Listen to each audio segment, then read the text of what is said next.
J'ai eu l'idée de créer le personnage de Trotro très tôt.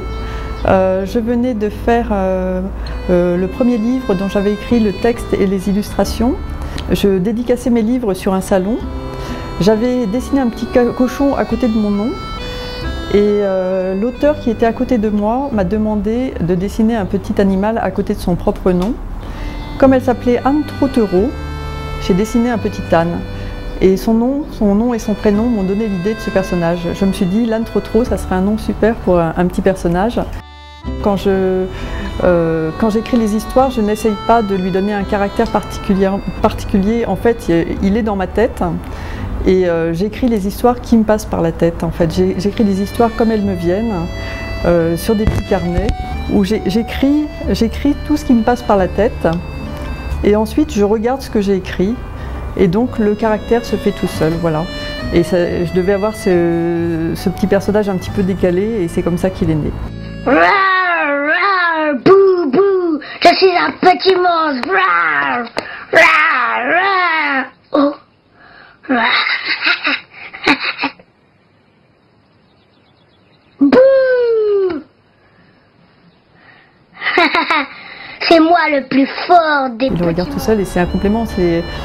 Quand j'ai vu la première fois le premier dessin animé de Trotro, j'ai eu l'impression qu'il s'animait et je me suis sentie très très heureuse de le voir soudain bouger, avoir une voix.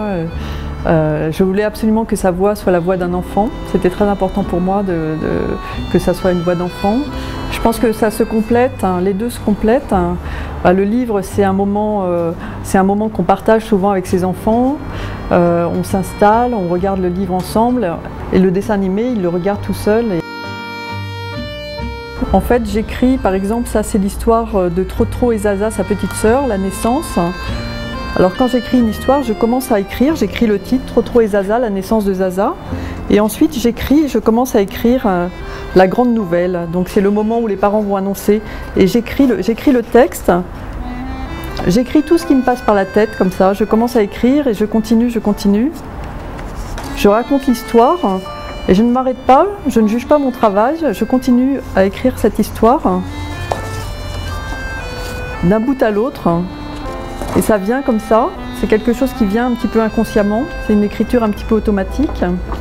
Et quand j'ai terminé, je regarde ce que j'ai créé, je regarde l'histoire et si elle me plaît, je la réalise. Voilà.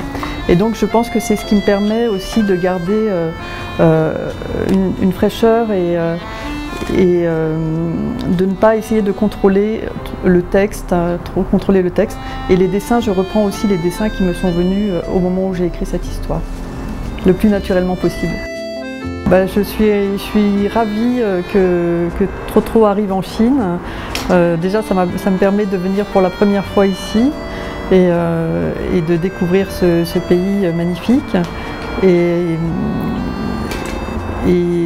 Et en plus, j'ai appris que Trotro était connu en Chine par plutôt les étudiants qui apprennent le français, paraît-il, avec Trotro. Et je trouve que c'est une belle surprise et c'est quelque chose qui me plaît beaucoup, cet usage aussi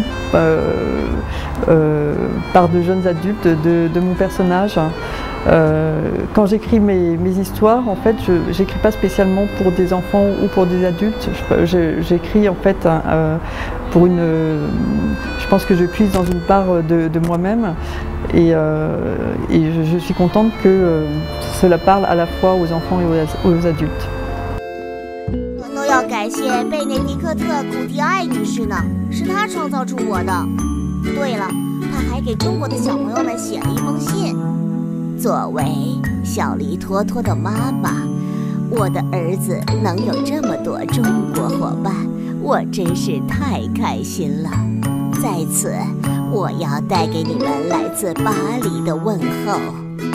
我希望有一天，你们能通过已经获得巨大成功的托托演杂技音乐喜剧，见到真正的托托。我非常高兴来到中国，见到中国的小读者们。你们喜欢托托，我也很自豪，这让我非常高兴，也非常有信心，在未来创作出更多新故事。这就是我。一只可爱的小驴，每个孩子都能从中找到自己哦。